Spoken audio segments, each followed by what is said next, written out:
Match হচ্ছে India ও পাকিস্তানের মধ্যে, ও আমরা বেশি ভয় হচ্ছে যে একটা মানুষের নিয়ে, যেটা হচ্ছে আমাদের হার্দিক পান্ডে নিয়ে।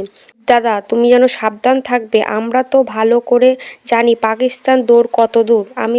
কারণ হলো আমাদের, তোমরা এতক্ষণ সকলে জেনে গেছো যে ভারত পাকিস্তানের ম্যাচ হচ্ছে। এটা আমরা জানতাম যে পাকিস্তান না না করবে, তারপরে হ্যাঁ বলে দেবে, কেন ওদের স্বভাব। ওরা তার আগে একটু খুঁতখুত করবে, তারপরে হ্যাঁ বলে দেবে।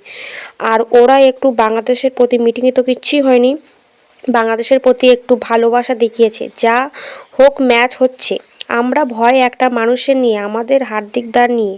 আর তুমি যেন ওদেরকে হাত মেলাবে না, ও হাত মেলাবে না, ও টু মেলাবে না, ও গলা মেলাবে না, একদম না। তুমি ওদের সাথে হাত মেলাবে না, কারণ ওই একটা ম্যাচের জন্য 30-40 কোটি টাকা লস আমরা চাই না যে তোমার হোক। আশা করি তোমরা ব্যাপারটা সব বুঝতে পারছো, কেন আমি বলছি যে হার্দিক পান্ডে যেন হাত না মেলায়। ব্যাপারটা তোমরা তো বুঝতে পারছো। যদি বুঝতে পারো তাহলে অবশ্যই কমেন্টে জানিয়ে যাবে। একদম হাত মেলাবে না, কোনো ব্যাপারেই হাত মেলানো যাবে না।